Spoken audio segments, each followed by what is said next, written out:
Halo, nama saya Muhammad Zaki Sapuan Fadilah. Di sini saya dan teman saya Mukti dari kelompok 11 akan menjelaskan materi tentang kepuasan perkawinan pada istri bekerja. Sebelum masuk ke videonya, saya akan menjelaskan beberapa disclaimer dulu. Pertama, di sini kami hanya menjelaskan lebih banyak dari sudut pandang wanita. Yang kedua, video ini hanya akan dijelaskan oleh dua orang. Kenapa? Karena pada saat video ini dibuat ada keterbatasan waktu serta materi. Sekarang kita masuk ke videonya.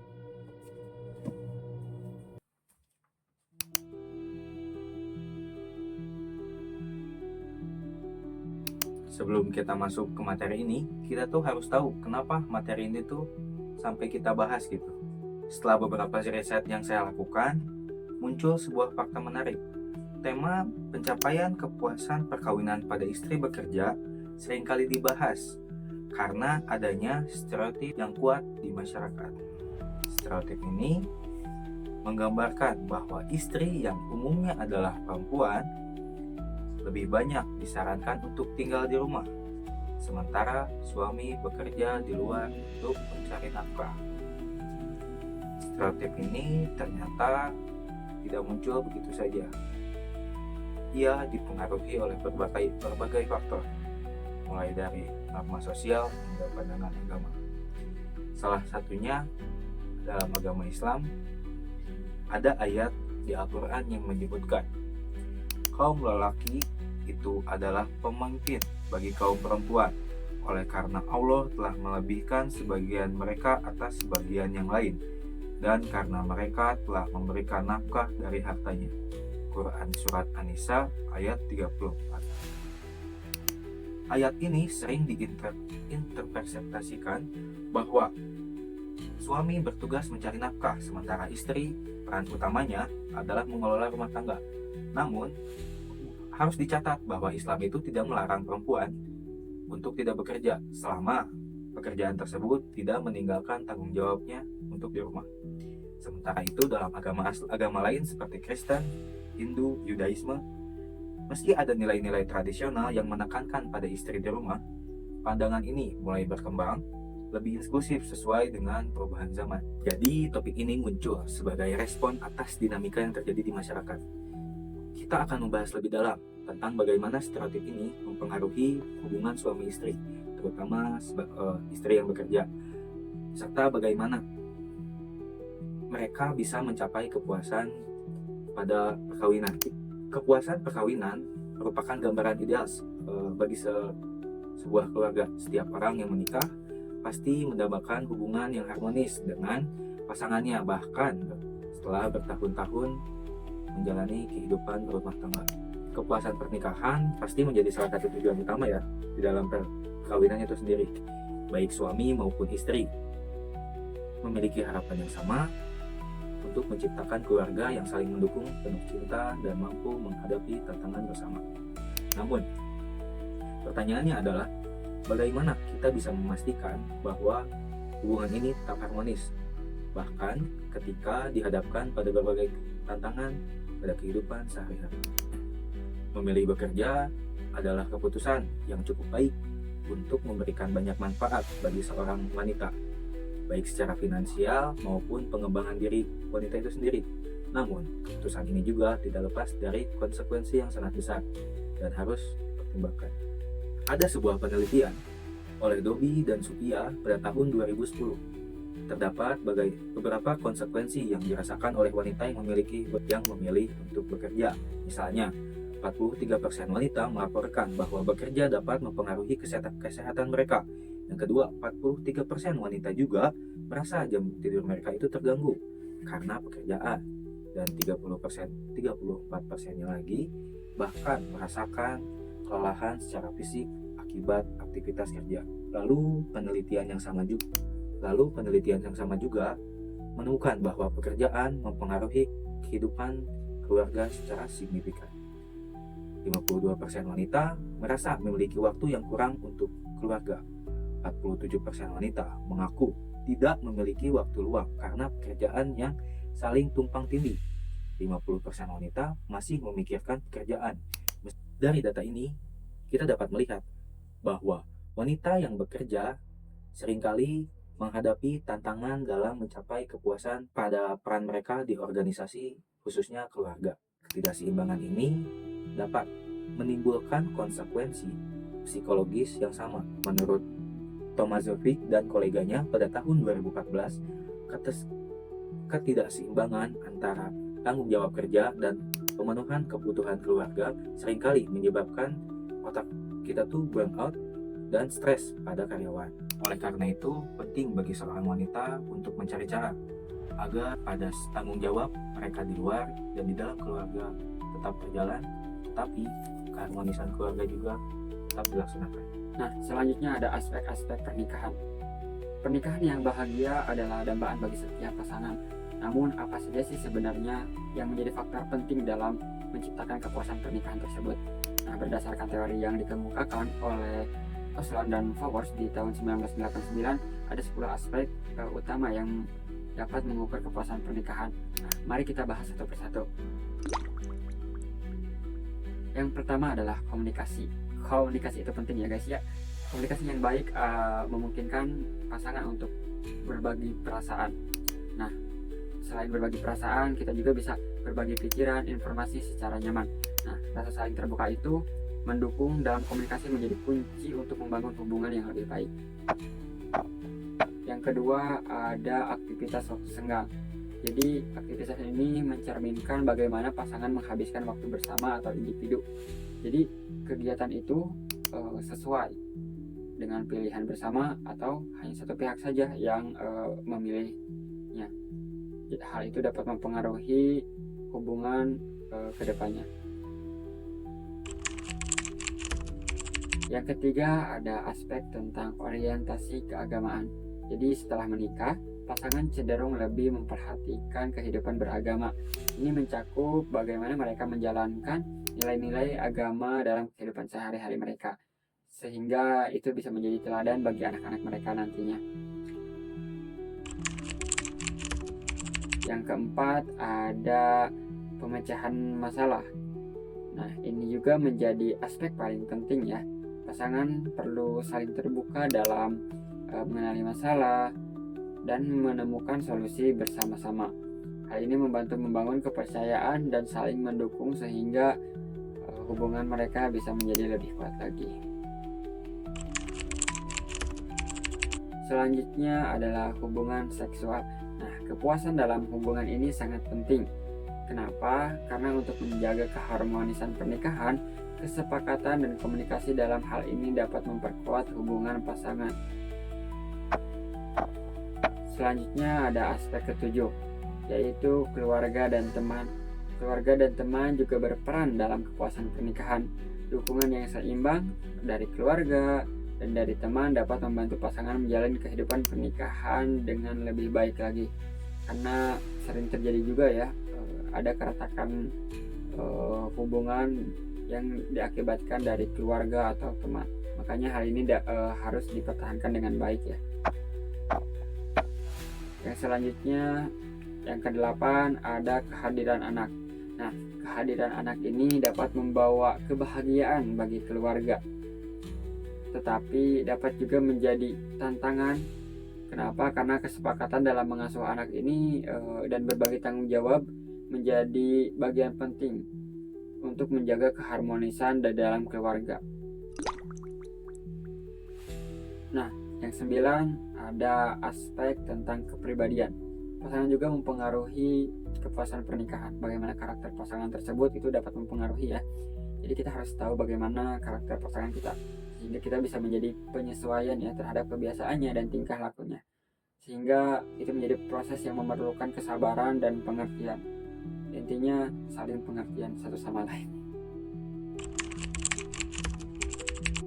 Dan yang ke-10 terakhir adalah peran egalitarian, atau dalam hubungan modern, pria dan wanita diharapkan bekerja sama sebagai rekan yang setara. Nah, banyak ya yang dijelaskan bahwa setara itu harus bagaimananya ya. Entah itu dalam perhatiannya, dalam harta dan lain-lainnya, itu bisa didiskusikan bersama. Nah, baik dalam pekerjaan maupun rumah tangga, harus dilakukan secara gotong royong bersama agar tidak adanya miss atau tidak seimbang ya antara keduanya, sehingga bisa mengembangkan potensi masing-masing. Nah, dari ke-10 aspek ini kita dapat melihat bahwa kepuasan pernikahan tidak hanya bergantung pada satu faktor saja, tapi merupakan kombinasi dari berbagai faktor yang saling mendukung. Jadi, aspek mana yang menurut teman-teman paling penting dalam hubungan? Ini bisa jadi ada tambahan dari teman-teman ataupun dari pihak lainnya. Tapi menurut Osloan dan Flowers ini 10 aspek yang paling penting dalam kepuasan pernikahan. Nah, kepuasan pernikahan tidak muncul begitu saja. Ada beberapa faktor yang mempengaruhinya. Yang pertama ada faktor sebelum pernikahan, yang kedua ada faktor setelah pernikahan. Faktor sebelum pernikahan. Yang pertama adanya latar belakang sosial ekonomi. Jadi, status ekonomi sebelum menikah mempengaruhi harapan pasangan terhadap stabilitas keuangan setelah menikah. Jadi, kita kadang berharap setelah menikah bisa menjadi lebih baik. Nah, ketidakpuasan ini dapat terjadi jika harapan ini tidak realistis. Misalkan kita berharap ketika sudah menikah kita bakal menjadi lebih baik dari segi ekonomi, namun tidak terrealisasi sehingga menjadikan ketidakpuasan dalam pernikahan. Yang kedua ada faktor pendidikan. Nah, penelitian menunjukkan bahwa pendidikan yang tinggi berorientasi positif dengan kepuasan perkawinan. Orang dengan pendidikan lebih tinggi cenderung lebih puas dalam menjalani hubungan pernikahan karena mereka biasanya dapat menjaga pernikahan sehingga mereka bisa sama-sama puas ya. Yang ketiga adalah pekerjaan. Pekerjaan tidak hanya membantu kondisi ekonomi, tetapi juga meningkatkan penghargaan terhadap diri. Nah, hal ini bisa menciptakan hubungan yang lebih positif terhadap pasangannya. Jadi orang yang bekerja, terutama suaminya, bisa merasa lebih puas dalam pernikahan. Yang keempat adalah pengaruh orang tua. Nah, orang tua juga bisa menjadi peran penting ya, antara bisa menjadi panutan di dalam kehidupan pernikahan anak-anaknya. Namun, campur tangan orang tua terhadap pernikahan anaknya itu bisa menjadi faktor juga yang dapat mempengaruhi kepuasan pernikahan. Nah, itu adalah faktor sebelum pernikahan. Next, kita lanjut ke faktor sesudah pernikahan. Ada dua faktor ya. Yang pertama seperti yang dikatakan tadi, yaitu kehadiran anak.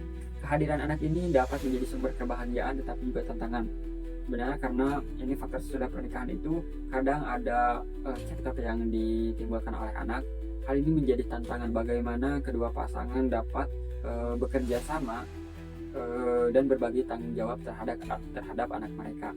Yang kedua adalah lama perkawinan. Nah, menariknya kepuasan pernikahan sering menurun setelah kelahiran anak, terutama karena tanggung jawab pengasuhan yang lebih besar kepada wanita. Karena cowok atau pria seringkali bekerja di luar rumah, jadi dominan hak asuh itu di rumah banyaknya ke wanita. Nah, tingkat kepuasan biasanya meningkat kembali ketika anak-anak telah dewasa, karena pada fase itu anak-anak sudah bisa mandiri ya. Nah, faktor-faktor ini menunjukkan bahwa kepuasan pernikahan tidak hanya ditentukan oleh cinta, tetapi juga oleh berbagai elemen kehidupan lainnya. Dengan memahami faktor-faktor ini, pasangan dapat lebih siap menghadapi dan menjaga keharmonisan hubungan mereka lebih lama lagi.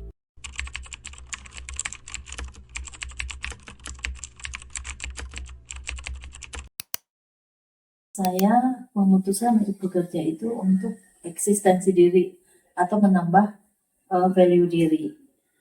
Kita bisa mengembangkan potensi yang ada di diri kita dan juga mendapat penghasilan yang bisa membantu perekonomian keluarga.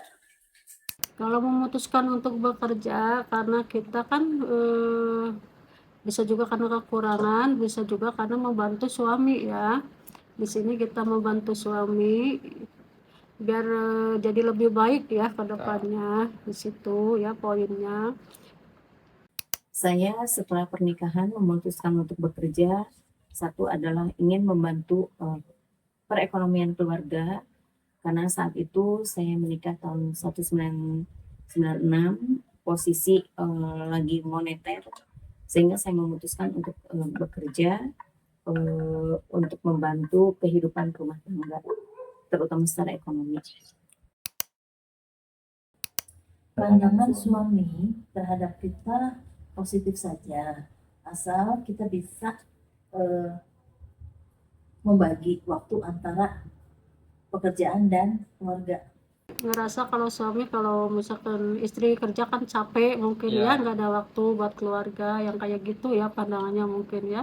Selain itu juga bisa membantu suami juga, kalau yang suaminya ngerti ya, Iya. itu udah alhamdulillah ya, mungkin ya udah terima kasih ya. Berarti Suami saya tidak menyuruh saya untuk bekerja, tapi ini adalah keinginan saya sendiri karena saya dari mulai gadis keluar sekolah sampai dengan menikah, saya selalu bekerja.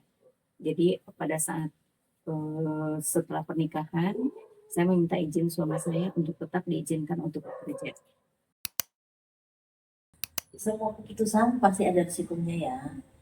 Kalau misalnya kita bekerja, memang untuk urusan keluarga ada hal yang harus dikorbankan. Jadi mungkin perhatian kita nggak sepenuhnya bisa untuk keluarga karena waktu kita juga terbagi untuk bekerja. Jadi kita tidak bisa selalu selalu memberikan perhatian penuh terhadap anak, apalagi di saat anak usianya sedang tumbuh kembang. Tetapi jika kita tidak bekerja, mungkin perhatian terhadap keluarga, anak dan pasangan kita tuh bisa sepenuhnya, tetapi kita tidak bisa membantu untuk perekonomian keluarga. Kerja susahnya itu meluangkan waktu ya, karena kita dari pagi sampai sore ya. Jadi ke jumpa suami itu malam mungkin ya. jumpa anak cuma Iya, suami kurang ya? iya kurang. Oh. Jadi komunikasinya kurang ya. Kalau tidak bekerja itu dari kita waktu luangnya di rumah itu full ya, seharian ya, buat anak, buat suami ya. Jadi bisa komunikasi dengan baik ya. Kalau kerja itu susah gitu di waktunya, itu aja. Kalau waktu pada saat saya sebelum tidak bekerja itu pada saat saya cuti melahirkan. Tapi karena saya di situ waktu itu posisinya adalah tenaga kontrak, sehingga bebas saya untuk kapanpun untuk tidak bekerja. Tapi keputusan saya ambil tidak bekerja itu hanya 3 bulan sebelum melahirkan dan setelah melahirkan. Saya putuskan lagi kembali bekerja karena mengingat banyak sekali kebutuhan rumah tangga yang memang harus dijalani berdua. Kebetulan suami saya ada tenaga PNS yang pada saat itu gajinya belum mencukupi untuk kebutuhan kami bertiga. Penting ya, karena kan tujuan kita hidup dengan perkawinan itu pasti punya tujuannya. Nah, untuk menjaga kepuasan perkawinan, kita sebagai pasutri harus sama-sama satu tujuan, harus saling mengerti dan bisa menjaganya. Bagi istri yang berkarir itu harus bisa meluangkan waktunya, yang kepuasannya ya, buat suami, juga menjaga komunikasi ya, juga menjaga kepercayaannya ya di luar itu ya, di lokasi kerja kita misalkan ya, menjaga silaturahminya juga ya. Kebetulan alhamdulillah suami saya sangat mendukung sekali, sangat mensupport saya untuk jenjang karir saya, walaupun saya pertama bekerja itu dari bawah, posisi saya sebagai beauty advisor, lalu ke tenaga merchandiser, sampai pernah menjadi salesman, lalu saya terakhir posisi saya ada di supervisor, dan sangat mendukung sekali dengan kinerja saya, apalagi saya memang kebetulan di perusahaan saya termasuk yang sering mendapatkan reward untuk hasil dari kinerja saya pribadi. Jadi suami saya sangat mendukung juga dengan kemampuan saya, dengan saya punya potensi, sehingga saya pun pernah waktu itu disuruh untuk resign, tapi saya memohon untuk suami tetap mengizinkan karena pekerjaan saya adalah yang saya sukai. Saran saya, jika memang memilih untuk bekerja atau berkegiatan di luar rumah, kita sebagai wanita yang bekerja harus bisa membagi waktu antara waktu bekerja dan waktu untuk keluarga, memberikan perhatian sepenuhnya terhadap keluarga juga. Ya kiat-kiatnya ya kita saling percaya ya, saling pengertian ya, kita saling mendukung ya satu sama lain, harusnya harus begitu ya. Kalau kita kerja juga suami harus ngerti ya, kalau suami kerja capek kita juga harus ngerti sebagai istrinya ya. Jadi di sini kita ya selain komunikasi juga harus harmonis ya, mungkin ya harus harmonis ya di dalam keluarga ya gitu. Kalau misalkan dalam hidup berumah tangga, antara suami dengan istri harus satu frekuensi, sehingga kalau misalkan kita bekerja itu harus saling mendukung, harus saling mensupport, karena secara tidak langsung istri juga memberikan kontribusi terhadap kehidupan rumah tangga, sehingga kebetulan kami berdua satu frekuensi, sehingga alhamdulillah saya bekerja lancar saja.